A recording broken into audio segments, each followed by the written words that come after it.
There's a great demographer, American demographer, Rudy Rummel from University of Hawaii. He calculated that in 20th century alone, over 200 million people were murdered by their own government. So capitalists usually are not murderers. They like to keep people as their, at least as their customers.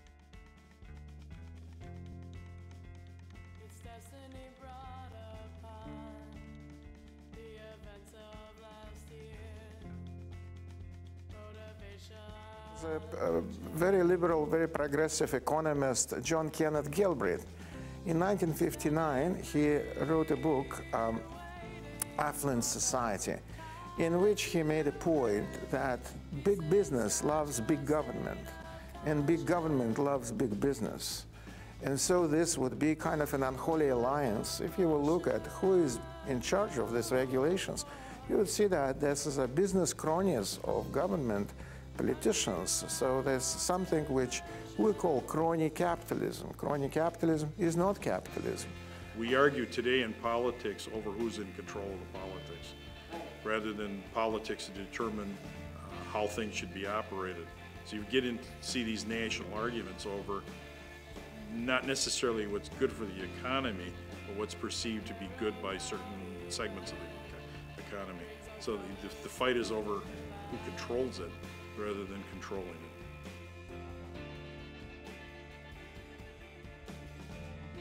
I think capitalism responds to it much more than the government can respond to changes that are caused by demography. I would say the world capitalism is not the best one, and definitely capitalism is being accused in many things which actually are not capitalistic at all. That we don't have a free market economy, we don't have a free enterprise. We have, I would say, more of a government-run economy. It's a mixed economy at best, or it's many people don't realize that what they see is mostly government regulation. There's the shackles on economic activity, which is very bad for entrepreneurship. Very bad for everybody, makes everybody poorer. There's a fight right now between Spain and Argentina that's just was announced today. There's an effort to nationalize their power industry, which causes a capitalistic problem. Referred to capital, he thought that capital is non-existent, that it's a form of past labor. So labor which is materialized in equipment and other means of production. Right. And so because of that, if there is no capital, then capitalists are not needed. Then their social parasites should be exterminated.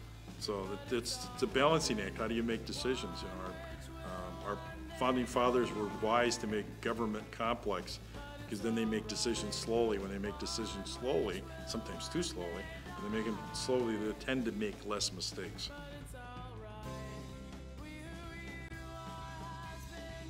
Quality of life indicators, quality of life matrices. Yeah. The first one was actually designed by EPA, Environmental Protection Agency, in 1973. Yeah. So that's really quite interesting to see that some people do not believe in, say, statistics as it is, and trying to get with something more meaningful. But that information comes out every 10 years. And so it's relevant for only just a few years, and as you course through a decade, it becomes less and less relevant, where they're not very good predictors at all.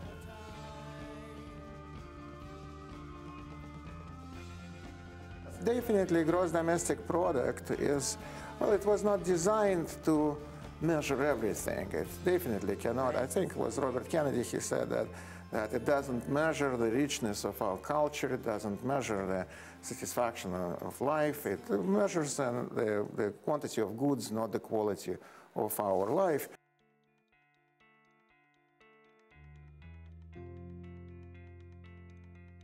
But if you have a totalitarian regime, if you don't know about your personal safety, then usually people under that circumstances develop kind of immediate gratification type of mentality.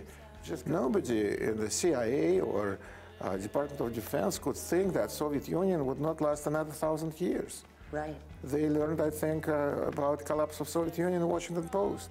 Yeah. So that's nobody could think, and it collapsed because people didn't have a stake in that society, in that country. Formal title, so property rights are not there. That's why Hernando de Soto, he suggests to give titles. That's to provide people with the rule of law. That's to protect them, and property rights is, some people think it's not essential, but property rights is the mother of all rights.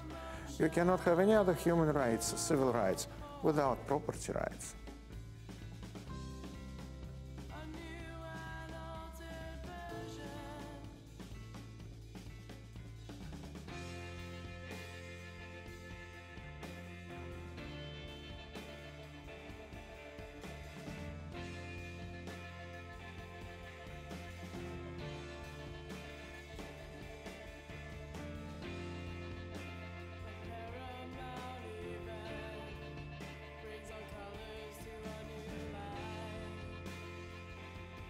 Statistics are simply a measurement of what was, and on a national level, their implication on a local level is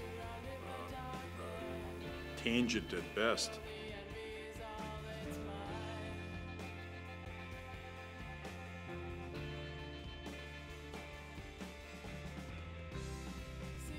And it's not your children.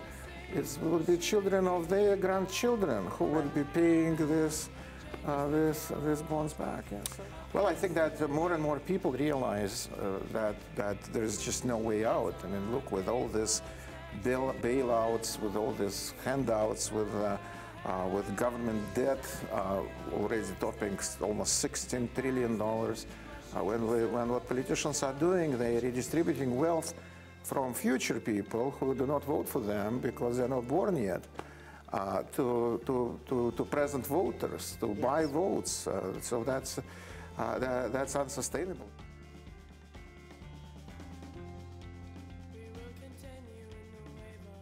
However, it's impossible, almost very difficult to measure quality of life, because what is the quality of life? Is it the number of police officers, or is it the feeling of security that you have? There's a balance, and I think, in a thriving community with capitalism. So there's a balance between public good and the ability to make money easily.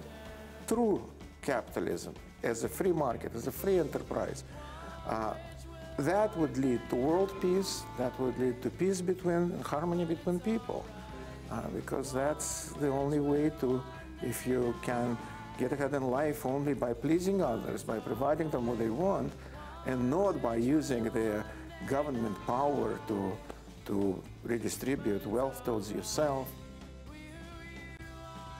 I'm afraid that if we will not take charge of these matters, then we will face the same problems in the future.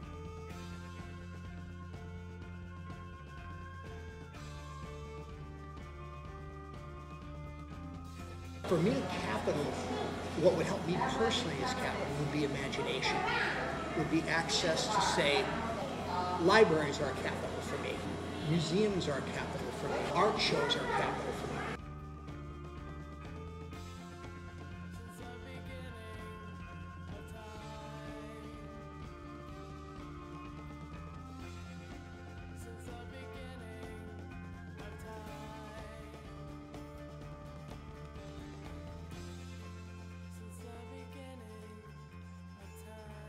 Science food in the future, even at present, is useful and powerful, but in the future will be one of the dominant ways to gain resources.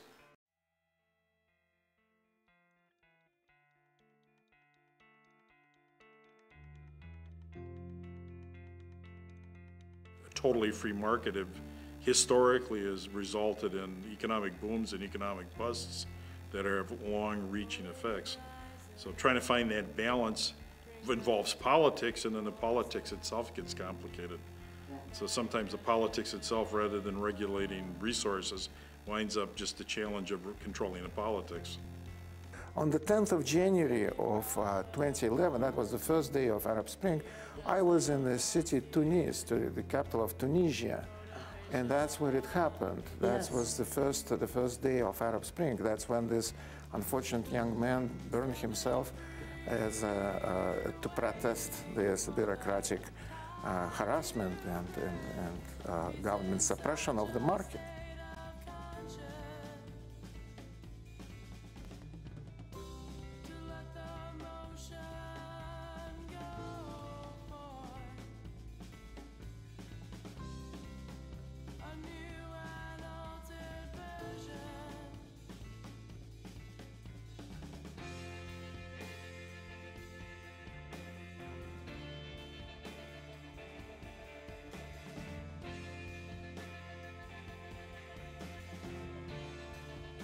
So what am I working on? I'm working on a farmer's market and trying as much as possible to make the connection between the farm and the table.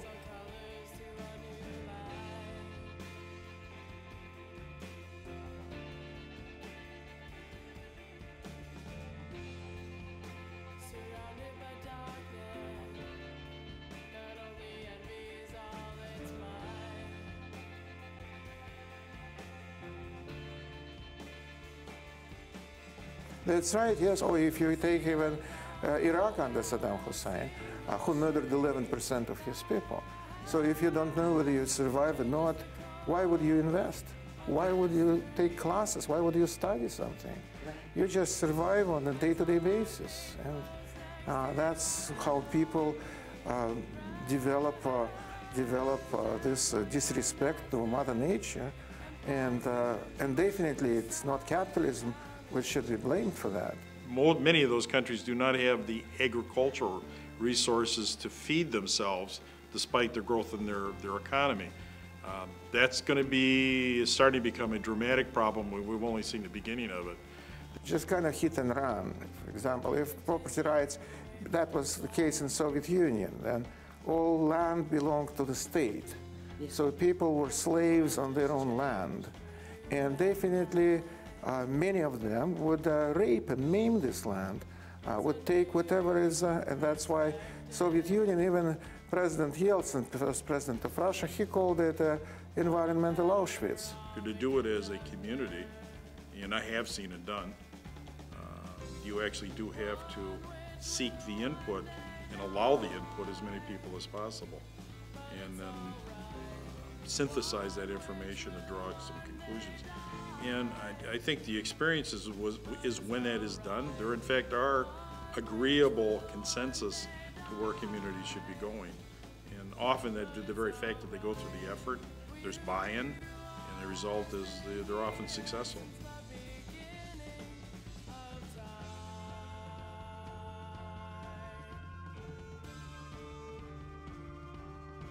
It's that science food. It's produced locally.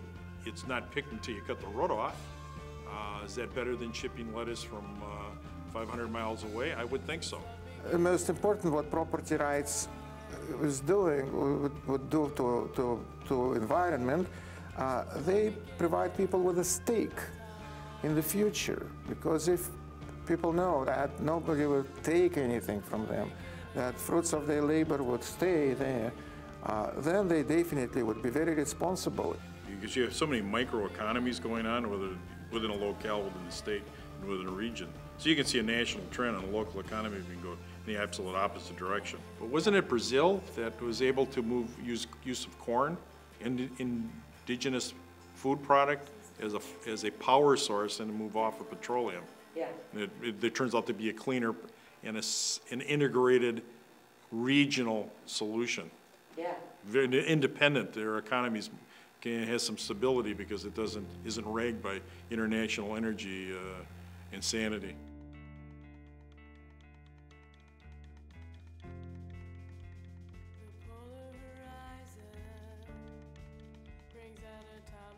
A whole new neighborhood was created, and we saw an economic shift away from the dependence on the durable goods industry, and instead of more of a regional integration of the local economy. And those goals were then transferred into objectives with action plans. And the result, there was a dramatic change in the local economy and the amenities in the community.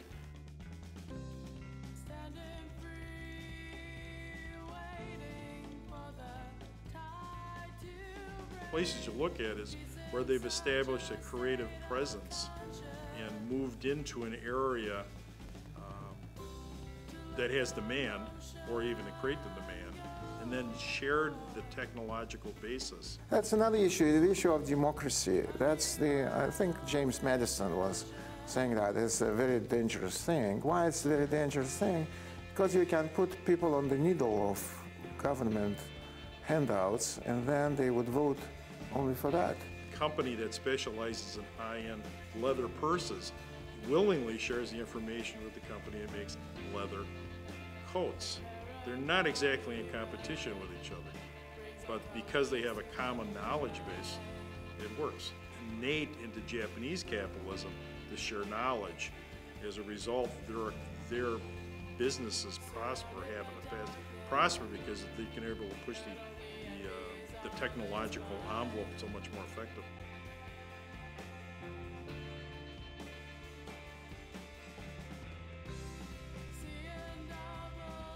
For Kenosha, that meant a diversification of the economy because there was a recognition of the diminution of the auto industry.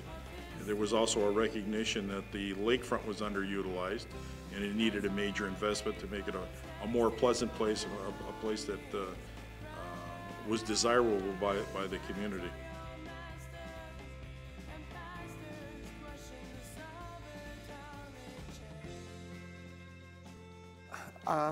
Adam Smith, the founder of modern economics, as well as Thomas Jefferson or George Washington, they believed that the only source of wealth is freedom, human freedom. And that's, I would say, human freedom, individual liberty, free minds and free markets. That's what I think people should be thinking about.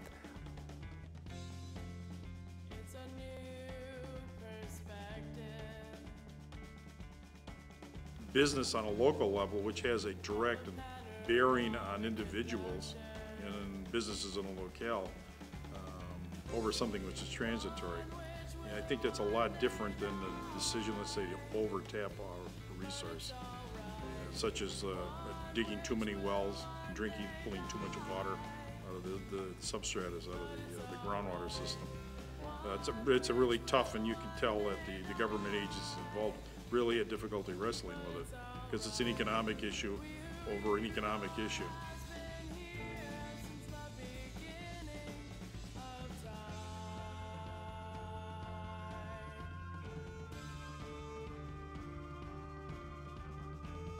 For that matter, I haven't seen a measurement for sustainability. Although we strive towards both of those, it's much easier to measure capital than it is to measure social understandings and social relationships. Yes, I would think that social media, or internet itself, is the greatest achievement of human mind. And look, it's not run by any government. It's not, doesn't belong to anybody. It's a kind of, I would say, a treasure for the whole humankind, and it promotes human freedom.